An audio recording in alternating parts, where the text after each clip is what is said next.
Welcome back to Air Quality Matters and part 2 of my conversation with Henry Burridge.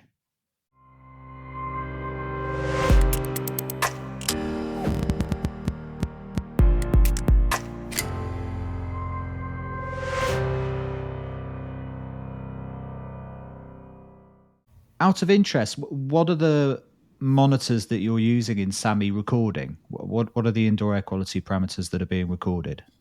So indoor air quality, we record carbon dioxide levels, PM levels, particulate matter levels, and then TVOC, total volatile organic compounds.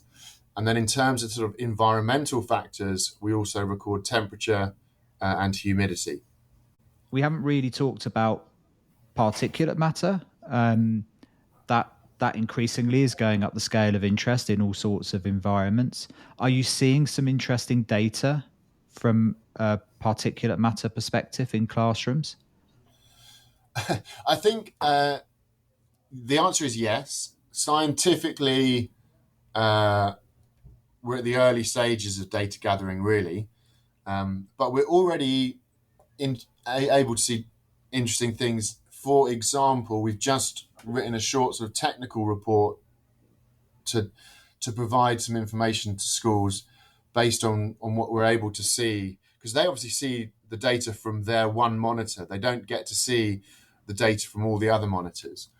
But because we've got this big network of monitors out there, there was a Saharan dust event which originated from the Sahara, happened in early September, more or less as UK schools were, well, English schools were going back. Of course, the Scots go back a lot earlier. And what we were able to do is get outdoor air quality data and look for the spikes in PM levels outside, and then look at those indoors. And there was an amazing correlation. We could actually analyze the data in a way that we could see that the indoor and outdoor air were best correlated when you put in an offset of about 3 hours. So what was happening outdoors seems like the levels took a few hours to see those peaks indoors. But these are the sorts of things you can do with particulate matter. What's the reason that people are so interested in particulate matter? So, ambient PM, outdoor PM, that is, has probably the best established links to health effects of any air quality metric. The trouble is, I always say this to my student, why are we measuring, let's say, why is SAMI measuring those three things? It's one, because they're interesting metrics. It's two, because we can. We have sensors that are relatively affordable that can measure particulates with a suitable accuracy. And so we know that not all PM is the same. Trees and other vegetations give off a lot of particulate matter. Is that the same as the brake dust that's being generated as people drive their cars around cities? Is it the same as the emissions from combustion, either in cars or our cookers even? The health effects, it's nonsensical to suggest that they're all identical. So far, the best data that we have cannot distinguish between the effects of different types of PM and identify that difference. So where we are at the moment is we're sort of enslaved in some sense to having to think as all PM as being the same. And that may be in part because we focused on outdoors. I'd love to see studies that investigated the health effects of indoor PMs separate to outdoors somehow. I don't know how we're going to do this scientifically, but is a PM concentration of, 10 micrograms per cubic meter indoors, does it have the same level of implication as 10 micrograms per cubic meter outdoors? We don't know the answer to that. And That's a really good point. And arguably, we could say that about so many pollutants. TVOCs, for example, are measuring the total amount of chemicals we see in the space. If that same TVOC sensor was outside, it could have exactly the same number, but be measuring totally different organic chemicals, so compounds. So it's one of these things, isn't it? Is that there's so much more to learn. We know these things are impactful on our health. I think that at this stage is fairly unquestionable.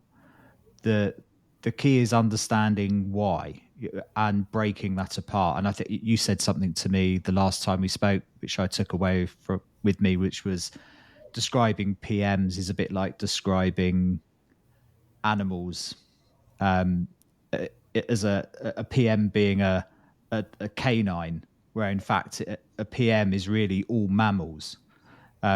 So we kind of got to start breaking apart this description of some of these pollutants into more meaningful ways. If we're gonna, particularly if the control mechanisms for it, beyond the engineering controls that we can apply, are based on source control, we need to start understanding where the sources of these PMs are coming from, don't we? We absolutely do. Yeah, and that's a lovely quote that I'm going to forget the reference of now, that about PMs being like all mammals rather than a single species. It's just obviously true. And it's almost worse, really, if you start looking at TVOCs. The sensors work in a subtly different way. So they are more or less sensitive to different species of VOC. So even the total number is almost certainly always wrong. So yeah, there's a lot of work to be done. But I think your point about the importance of it being highlighted by the right solution, which is source control, is a really good one.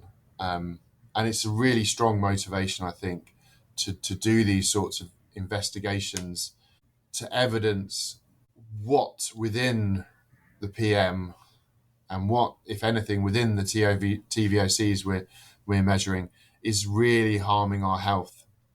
For example, lots of people have these diffusers that give off scented mists. They give off a lot of VOCs. If there's negative health consequences associated with exposures to those chemicals, to what extent are they offset by the positive impact, if that's having any positive impact on someone's mental well-being? If it's making someone feel less stressed, we know that has positive health effects. So it is a very complicated subject, and we're often dealing with it. And I guess talking about those types of products, I guess there's a crossover between when something's a VOC and when something's a particulate. I mean, these products aerosolize something, and at some point they're a particulate, but they're also a VOC at the same time. Often, you've got chemicals bound with particles bound Absolutely. with, it's a heady mix when you get down to the nitty gritty. Yes, and the chemistry, the physics is complicated,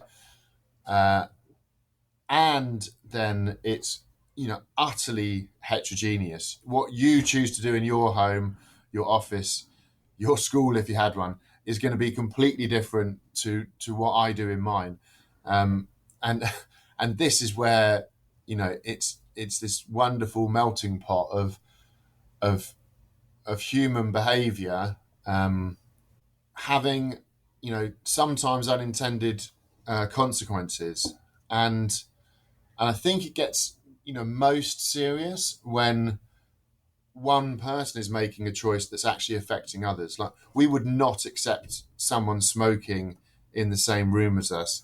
You know, when I was a kid, everyone was smoking in the pub. That's just, we're never going back there. But, we do, vaping is increasingly common. Lots of other things we choose to do affects the air that other people are breathing. And I think we have to sort of accept that and see good air quality behaviours as being part of being a good citizen, really, because when we look after the air around us, we're helping other people. And I think it's Joseph Allen says, the guy from Harvard, your building manager probably has more of an impact on your health than your GP does over your lifetime, which is kind of strange thing to say, but when you actually break it apart, it's probably not untrue. The people that manage the spaces that you occupy through your lifetime will probably have more of an impact on your health than the fella in the local GP surgery. I think it's quite a bizarre thing to think about. Something else I wanted to mention was we didn't really get on when it comes to classrooms on why this is important for kids. There is at this stage some pretty good evidence that the quality of the air that our kids are exposed to impacts their learning and health outcomes, isn't there? Yeah, so for health outcomes, there's definitely evidence that the impacts of poor air quality are more significant on children than they are on adults, for example, and that's because they are in a developmental stage, and that makes them inherently more vulnerable. And I think that's, within some forums, that's the right message to motivate things, motivate positive changes through this health message. I think, as you say, education is in some forums, a more appropriate mechanism, because health effects, they're often only realized after long periods, and it's hard for any one individual, it's impossible for any one individual to tie a specific health event to their air quality exposure.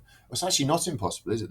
There's some very well documented, very famous, tragic cases where that is true, but they're a handful around the world. And maybe explain to people why that's the case, Henry, because your exposure to a particular environment. The first questions that are raised are what underlying medical conditions you've got, what age are you, what was your journey to work or school like, what's your home life like, what's your socioeconomic status, what's your, what genes are you carrying from previous generation. I mean, your health outcomes to a specific exposure is very difficult to draw a straight line from, isn't it? Oh, absolutely, yeah. And I think, so many things that you do in your life may be a contributing factor to the outcomes that you realize, and they can be both positive and negative. So you might not observe a negative outcome because you're offsetting it in some other often relatively unconnected way. We've had two cases in the UK, one relating to outdoor air pollution and one relating to indoor air pollution, where the death of children has formerly been associated with poor air quality, exposure to poor quality air. And I think outside of those, rare and tragic cases, the health effects have to be observed at a very large statistical scale to be able to say that what are the likely effects of air quality on populations, or at least regions of the population. But that's not the case necessarily with something like learning outcomes. We can be quite a bit more precise, can't we? That the environment that you're in is having a specific impact on performance, say. Exactly. And what I like about it is, telling people that something is bad for them can be scary. With education, and it actually translates directly to productivity in the workplace. Same thing. With education, we're telling people it will be better if you improve your air quality. You will see your pupils being more alert. You will see pupils fulfilling their potential to a greater extent, through their learning and what they go on to do. And so I think, schools is a great example, because every teacher went into teaching to help children learn. And if you're telling them, if you improve the air quality, you're going to help your children learn that little bit better, that's just playing to their own, existing motivation. And I think that's a really positive angle to come at things. Yeah, and much like the workplace, hell, the amount of time and effort and resources that go in to squeeze fractions of a percent of improved performance out of spaces. And if you can improve outcomes by even conservatively 2, 5, 6% in a place, and all the people have to do in order to do that is just breathe, could there be an easier win? You can. It's a slam dunk from a business case perspective. We often talk in workplace environments of this 330-300 rule, or that 90% of your costs as a business are tied to your people. So any impact on the performance of your people in the business far outweighs the kind of bottom line impacts that you can have by reducing energy by, say, 20%. And in an education setting, how much money is being poured into tweaking and squeezing performances out of classrooms? And you could have an impact by just getting the kids to breathe if you get it right. Yeah, and I think it highlights that there are different routes to motivating the same end goal. Not just in a single, space like schools, but between, different workspaces, there are different motivations, and productivity for workplaces is obviously key. I think I think we, as a sort of community of engineers and scientists, we've spoken for so long about, we must improve energy efficiency and get good ventilation with low energy means, and that's absolutely true, like vital to make an impact on climate change. The amount of energy we use in buildings is huge. It has to come down. But in terms of the motivation, it's no good, because companies are just like, well, my energy bill is a fraction of my costs, so you save me a big chunk of a very small piece of my bills. If you tell them that you're going to get, absenteeism down, or increase productivity, staff are a massive part of their costs, and suddenly they listen, and they do. You reach the same end goal, but motivated in a completely different way. And I think we need to kind of find, for each building typology, what these motivations are. And at what level, So I think schools, for example, it has to be at a sort of ultimately a school, even classroom level. But if we're thinking about the NHS, what level should we be thinking at? And I don't know the answer to that. And I think, should it come right from the government, or should it come from NHS trusts? But changes need to happen, definitely. And I think we can learn an awful lot from other things that have happened in the past about how you engage at a national level to try and enact change. I mean, the reality, even if you take something as singular as schools, even within that vertical, there are so many stakeholders that can have an impact on an outcome. You've, as you say, you've got the kids who can get engaged. You've got a teacher who can get engaged at a classroom level. You may have a year head who can manage teachers more effectively if they have the data to understand that Mrs. B in classroom 2 for some reason is just constantly having poor air quality outcomes in her classroom. So there's a management piece there.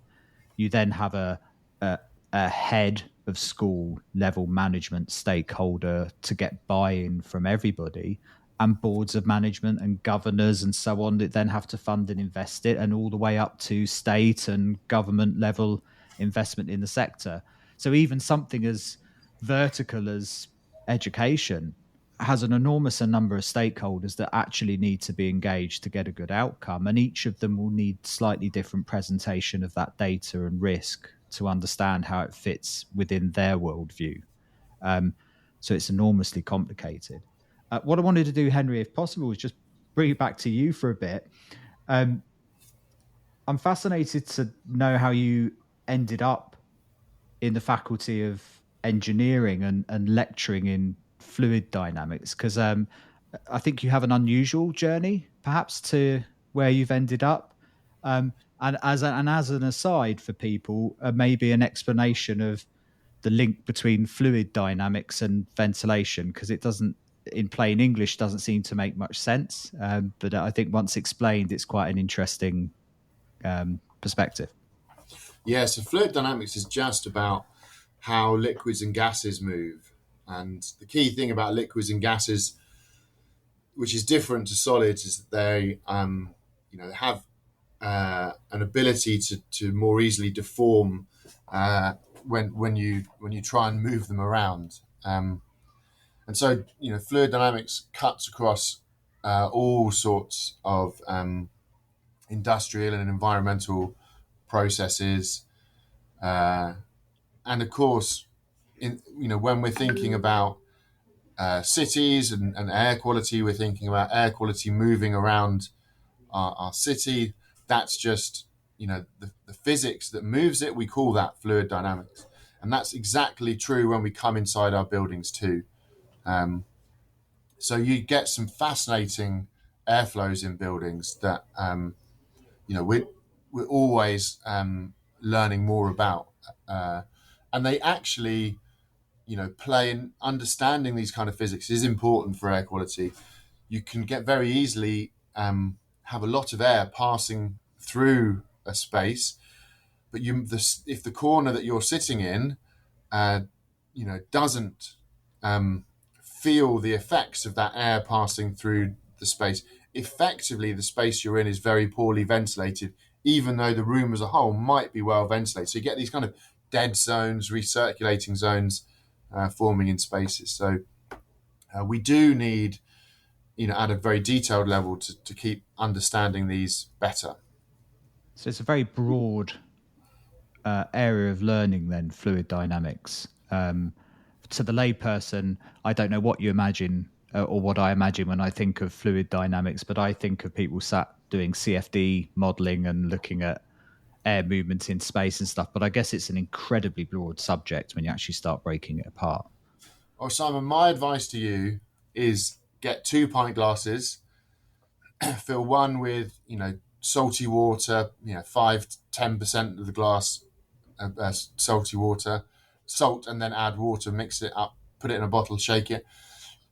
2 pint glasses, one full of salt water, one full of fresh water, and put 5 or 6 ice cubes in each, and watch what happens, which melts first, and think about it. And I think most people will be hooked on fluid dynamics after that. Well, there's something for the listeners to go away and have a think about. And so where do they write to in Imperial College when they don't know the answer and want to go and learn? Oh, just Google me. So explain to us then your journey to Imperial College, because you did a bit of time at Cambridge. In fact, you were even in finance at some point, weren't you, Henry? Yeah, so you asked about my journey, and I thought the one word that sprung to mind was convoluted. So I I originally did engineering as a first degree in Bristol, and then I did spend about 6 or 7 years in finance, uh, and I enjoyed it. But I kind of accidentally fell into finance. I didn't really expect to get a job and all these sorts of things, and I knew it was never going to be a lifelong career. And I wanted to get back into engineering, so I tried to apply to all the grad schemes at all the big engineering firms, but I hadn't got an engineering degree in recent years. It was 6 years ago, 7 years ago by then, so I wasn't I wasn't able to apply. So I thought a long time, what to do, uh, and ended up going back to do a PhD in fluid dynamics, not unconnected actually to indoor airflows, um, and I went into the PhD thinking, it was a sort of win-win in that if I didn't like research, I thought, then I'll have a recent engineering degree and I can go back out into industry. Or if I like research, I'll try and stay in it. And I loved research, and I've never looked back. And I think I moved from London to Cambridge and back to London again, and I've increasingly become, I started as a very sort of applied physics person, I suppose. I did very controlled laboratory experiments, uh, and they have implications for indoor airflows. But I didn't just want to be an esoteric person doing experiments in a lab, and so I've increasingly tried to sort of work with operational spaces, think about put the humans. Kath Noakes, very early in my career said, what what you do is great, but you should really be, putting humans at the center of your engineering of buildings. And I think she's right. Like we don't have buildings for the sake of buildings. We have buildings for the occupants, and so you have to think about things that way around. Even if you are an engineer, and frankly, occupants are extremely inconvenient. They do lots of things that you don't predict they're going to do, and they change the way the building responds. They're based, from what you had expected. So they're, occupants are the real challenge. Yeah, if all we had to do was build empty boxes, Exactly. engineering jobs would be really easy, and much less risk involved. What kind of stuff are you working on now? I mean, obviously you've got Sammy, which is in the midst of it all. What kind of areas are you researching at the moment that's pushing your buttons? So one that I think is really important, that it's a particularly challenging one, is we think a lot about the interaction of air quality, and the movement of heat and around our buildings, but we don't think very much about uh, the heat transfer mechanism radiation. It's really complicated to put into models, but it's really really important in terms of actually understanding how the air will move around our spaces. So that's I think a big research challenge that we're just starting to try and tackle. Uh, I do some work on cloud physics, which is quite interesting, and it's actually weirdly linked back to my original PhD work. It was all about sort of cold air coming up and falling back down, um, which we would call a fountain. Um, and I think that the real challenge, I think, is start. We need. It's going to take a decade or so at least. We need to start building up more and more data and usable data on our indoor environments. We've done quite a good job actually, particularly in the UK, on outdoor air for establishing big networks of sensors which measure data, And that's why we've been able to make these really important findings about the health effects of particulate matter, for example. We need to do a similar scale thing in buildings, but it's an order of magnitude more challenging. You think about, just look out your window, and you can think about the air you're seeing over quite a large space being relatively well connected to each other, and then look in the building that you're in. The walls mean that the air concentration on one side of a wall can be very different concentrations on the other, and so we have this, and buildings are owned very differently to outdoor space. So there's all sorts of challenges that need to be overcome to really get the understanding that's needed about the importance of indoor air quality, and also to evidence the benefits. It's this thing that if people are doing a good thing and they don't know they're doing a good thing, then they might stop. But if they're doing a good thing and you show them the evidence of the changes, the benefits that they're yielding because of their behaviours, they're going to continue, and that's really important. And do you think some of that challenge in both the scale and size of the built environment, but also the scale and size of the research that's going on at the moment as well, is that where you're interested in things like an indoor air quality observatory comes from? That this need to try and start pulling some of this stuff together at a grander scale. I know I've been involved with you a couple of times now, looking at what they've done in France with the Observatory of Indoor Air Quality over there. Is that the kind of thing that's sparking your interest in air quality observatories? Yeah, I mean, I think I definitely share the motivation to gather this data, and I think the best way to do it is through some formal observatory.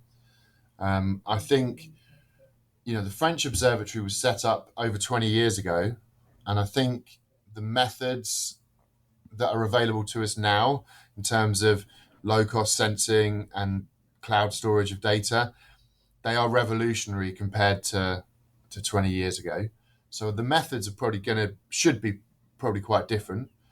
But I think the scale of research, Henry, is much bigger as well than it was 20 years ago. I mean, the sheer scale of research into indoor air quality is orders of magnitude bigger than it was 20 years ago. Well, absolutely right, Simon, and that's actually a risk, because at the moment, as a country, and actually globally, there's a lot of investment in research around air quality measurements, where these measurements get made and they're used for a particular study, and then they're not, even if they are technically openly available, there's no centralized mechanism to do shared analysis and the like. And I think that needs to change. So sitting at the core of the air quality observatory idea has to be that researchers, initially perhaps from all over the UK and let's hope globally at one stage, can put research data and ongoing data collection results into a repository, so we don't get siloed research where one group is looking at one group is looking from this perspective and has this data which is useful for their hypothesis, and another group has a different set of data to look at a different hypothesis. We need to be bringing this data together so that all groups can look at the big data set, and we'll reach more valid scientific conclusions at a much lower cost if we have this centralized system of sharing data.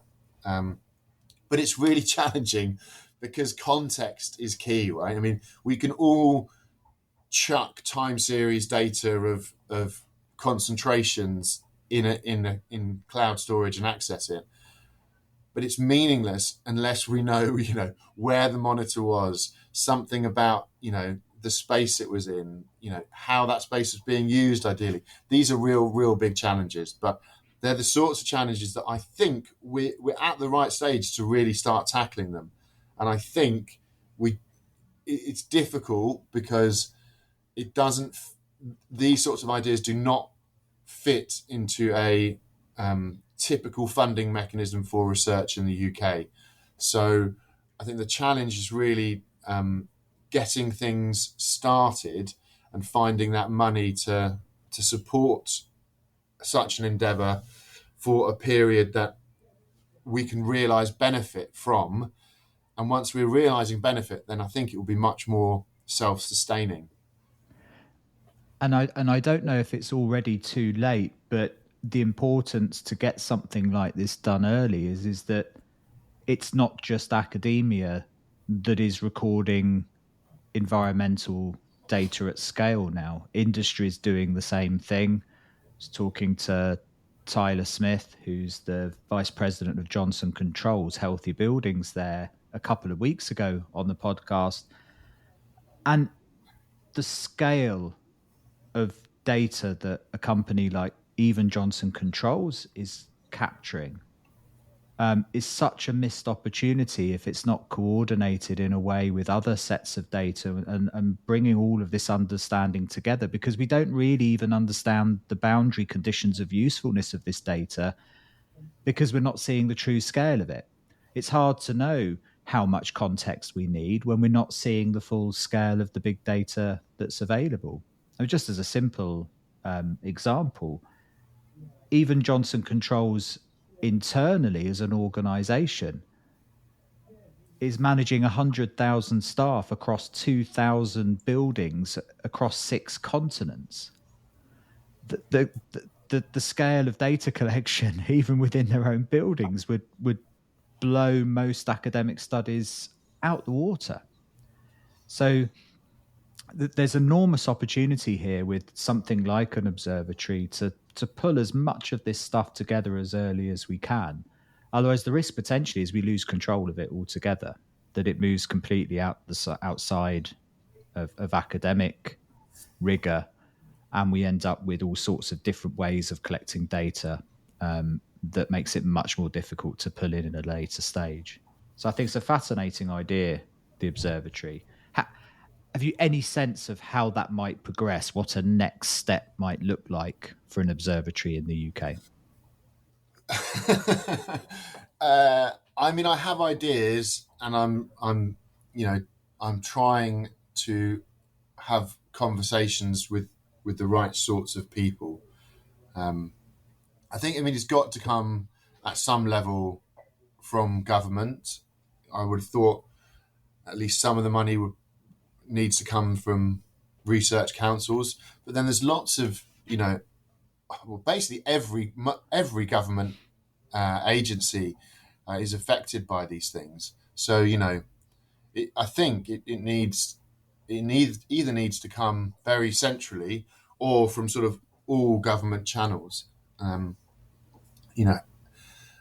I think it's a conversation that it's the right time to have it now. The chief medical officer devoted his 2022 annual report to air pollution, and he explicitly stated that indoor air pollution is an increasingly important part of the challenge, and that's true. And an observatory would be a sort of recognition of this fact, and what would be nice is if we act now, the UK can take a lead in this.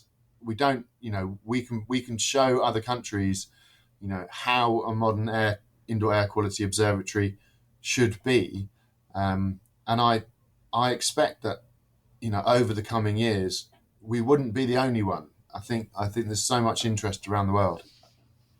Yeah, really interesting. I mean, what's your hopes more broadly over the next 5 to 10 years for perhaps the indoor air quality community, academic community, but more broadly out in the built environment? If you were looking at this in 2028, where would you hope we'd be? I think it's obvious we're going to have a lot more data. I really hope that we've done a good job of managing and structuring and doing appropriate quality assurance on that data. Because if we do, then I think we should be in a place where we're much better informed, and we can link to other well-established communities, healthcare professionals, people who work on changing people's behaviours, people who look at educational and productivity outcomes. The one thing we haven't talked about today that is really important is the impacts on psychological well-being, people's mental health. We know that people's environments are really important for their mental health. Mental health has been such a strong part of the COVID story. It had a really detrimental impact on so many people's mental well-being, and we need to recover from that. We, as a society, and I think that better understandings of the links between indoor environments and mental health is a really important one that there's not much being done on it. And I think it is one of those ones that would be well addressed by, large scale data sets. Yeah, very interesting. And what a fabulously well resourced sector to do resource in, mental health. He says somewhat ironically. Yes. But incredibly important to do. You're absolutely right. And it also speaks more broadly to the general framing of this stuff, that we need to get better at communicating and talking about air quality. It's one of the things I've been very cognizant to try and do in these podcasts, is to keep things very plain English. We can make air quality sound quite complex and frightening sometimes, because it is complex and nuanced. There's no getting away from that. But actually, often the routes to improving it are founded on very well known and well trodden paths of hierarchies of control and managing spaces. Often the solutions aren't that complex, are they, Henry? Although understanding this chemistry and this physics and this fluid dynamics is complex, often the things we need to do to get a better outcome aren't. Absolutely, yeah. I guess you can look at it in a number of ways. One is to say we're actually starting from quite a low bar. A lot of our indoor spaces are not well conditioned at the moment, and you're right. In those cases, there's often really simple things that can be done that would have dramatic impacts on those environments. So, absolutely. Henry, thanks so much for your time today. It's been a pleasure to talk to you as always. It'd be great to have you on again sometime, particularly to get an update on SAMI and how it's gone. I think lots of people will be interested to see how that project finally finishes up. So thanks very much for your time. We'll speak again soon. I look forward to it. Thanks a lot. Thanks a million.